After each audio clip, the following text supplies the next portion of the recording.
মুসলমানদের মাঝে এমন কিছু সম্মানিত সৌভাগ্যবান ব্যক্তি আছেন যাদেরকে মুস্তাজাবুদ দাওয়াহ বলা হয়। আল্লাহ সুবহানাহু ওয়া তাআলার সেই সৌভাগ্যবান নেককার বান্দা যার দোয়া সাধারণত আল্লাহ সুবহানাহু ওয়া তাআলা ফিরিয়ে দেন না। তিনি নিজের জন্য কিংবা অন্যের জন্য যে কোনো দোয়া আল্লাহ সুবহানাহু ওয়া তাআলার কাছে করলেই সেই দোয়া আল্লাহ সুবহানাহু ওয়া তাআলা কবুল করেন। তাকে বলা হয় মুস্তাজাবুদ দাওয়াহ। সম্মানিত বন্ধুগণ, এই মুস্তাজাবুদ দাওয়াহ আমরা কিভাবে হতে পারবো, কিভাবে এই সৌভাগ্য অর্জন করতে পারবো যে আমি হাত তুললেই আল্লাহ সুবহানাহু ওয়া তাআলা সেই দোয়া কবুল করবেন, আমার কোনো দোয়া আল্লাহ সুবহানাহু ওয়া তাআলা ফিরিয়ে দিবেন না। এ বিষয়ে তাবরানী বর্ণিত একটি হাদিস আমরা পেশ করতে চাই। সিনিয়র সাহাবী সাদ ইবনে আবি ওয়াক্কাস রাদিয়াল্লাহু তাআলা আনহু তিনি একবার নবী সাল্লাল্লাহু আলাইহি ওয়াসাল্লামের কাছে আহ্বান করলেন, দরখাস্ত করলেন, ইয়া রাসূলুল্লাহ, আপনি আল্লাহর কাছে আমার জন্য দোয়া করুন, আমি যেন মুস্তাজাবুদ দাওয়া হতে পারি। নবী সাল্লাল্লাহু আলাইহি ওয়াসাল্লাম তাকে বললেন, আতিব মাতআমাক তাকুন মুস্তাজাবুদ দাওয়াহ।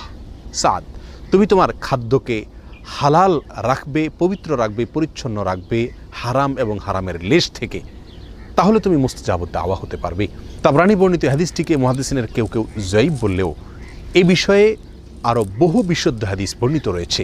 সহিহ মুসলিমের এক হাদিসে নবী সাল্লাল্লাহু আলাইহি ওয়াসাল্লাম ইরশাদ করেছেন যে একজন ব্যক্তি অনেক সময় দুর্গম পথ পাড়ি দিয়ে অনেক দূর দূরান্ত থেকে মক্কায় আসেন, ধুলায় মলিন অবস্থায়, চুল এলোমেলো অবস্থায়, ক্লান্তি এবং সকল কষ্টকে উপেক্ষা করে তিনি এসে আল্লাহর দরবারে হাত তুলেন, দোয়া করেন মক্কায় এসে, বাইতুল্লাহ এসে, এবং তার চাওয়াগুলোকে পেশ করে থাকেন এবং এমনভাবে চান যেন আল্লাহ তাআলা তার দোয়া কবুল করবেনই করবেন। নবী সাল্লাল্লাহু আলাইহি ওয়াসাল্লাম বলেন, আন্না ইউস্তাজাবু লাহ, সে ব্যক্তির দোয়া কিভাবে কবুল হবে এটা কিভাবে কল্পনা করা যেতে পারে?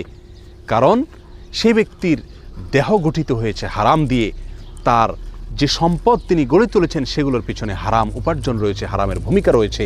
অতএব সেই ব্যক্তি আল্লাহ সুবহানাহু ওয়া তাআলার কাছে যতই দোয়া করুক, যতই মক্কায় গিয়ে দোয়া করুক, যত কষ্ট করে এসেই দোয়া করুক না কেন, আল্লাহ সুবহানাহু ওয়া তাআলা তার দোয়া কীভাবে কবুল করবেন? অর্থাৎ দোয়া কবুল হওয়ার কোনো প্রশ্নই উঠতে পারে না।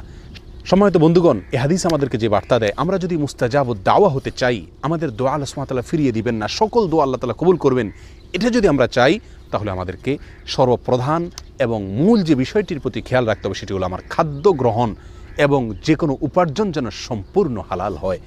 সাদ ইবনে আবি ওয়াক্কাস রাদিয়াল্লাহু তাআলা আনহুর একটি বকরি ছিল। একবার বকরিটি তার প্রতিবেশীর ঘরে প্রবেশ করে সেখান থেকে কিছু খাবার খেয়ে বের হয়ে এসেছে। তিনি সেটি খেয়াল করেছেন। বিষয়টি তার নজরে পড়ার পরে দীর্ঘদিন পর্যন্ত আর তিনি ওই বকরির দুধ পান করতেন না, অথচ নিয়মিত তিনি সেই বকরির দুধ পান করে থাকতেন। কেন দুধ পান করা ছেড়ে দিয়েছেন? শুধু এই জন্য যে এই বকরি যে খাদ্য গ্রহণ করেছে, অননুমোদিত আরেকজনের খাবার সে গ্রহণ করে এসেছে, অতএব এর ফলে তার দেহ গঠন হবে, তার দুধ সেখান থেকে গঠন হবে, সে দুধ আমি পান করলে আমার শরীরের ভিতরে সেটা প্রবেশ করবে এবং আমার দোয়ার ভিতরে তার প্রভাব পড়বে, আমার দোয়া আল্লাহ সুবহানাহু ওয়া তাআলার কাছে কবুল হবে না, আমি মুস্তাজাবুদ দাওয়া হতে পারবো না। সম্মানিত বন্ধুগণ, এই ঘটনাগুলো আমাদেরকে যে শিক্ষা দেয়, এই হাদিসগুলো আমাদেরকে যে বার্তা দেয়, সেটি হলো খাদ্য গ্রহণ সম্পূর্ণ হালাল হতে হবে, উপার্জন, পোশাক আশাক সব কিছু সম্পূর্ণ হালাল হতে হবে, নিজেকে, নিজের পরিবারকে হারাম থেকে যোজন যোজন দূরে রাখতে হবে। আজকাল দিনের অনেক বিষয়কে আমরা প্র্যাকটিস করি, কিন্তু উপার্জনের হালাল হওয়ার বিষয়টিকে পরিপূর্ণভাবে, পুঙ্খানুপুঙ্খভাবে, সন্দেহ থেকেও দূরে থেকে পিওর হালাল ইনকাম, হালাল উপার্জন গ্রহণ করা, হারামকে বর্জন করার মানসিকতা আজ আমাদের মধ্যে অনেক কম। আসুন হারামকে চূড়ান্তভাবে বর্জন করি, হারামের লেশমাত্র আছে এমন কিছু থেকে দূরে থাকি। আল্লাহ সুবহানাহু ওয়া তাআলা আমাদের সমস্ত দোয়া কবুল করবেন, আমরা মুস্তাজাবুদ দাওয়া হতে পারবো। আল্লাহ তাআলা আমাদের সকলকে সে মর্যাদার অধিকারী হওয়ার তৌফিক দান করুন। আসসালামু আলাইকুম ওয়া রাহমাতুল্লাহি ওয়া বারাকাতুহু।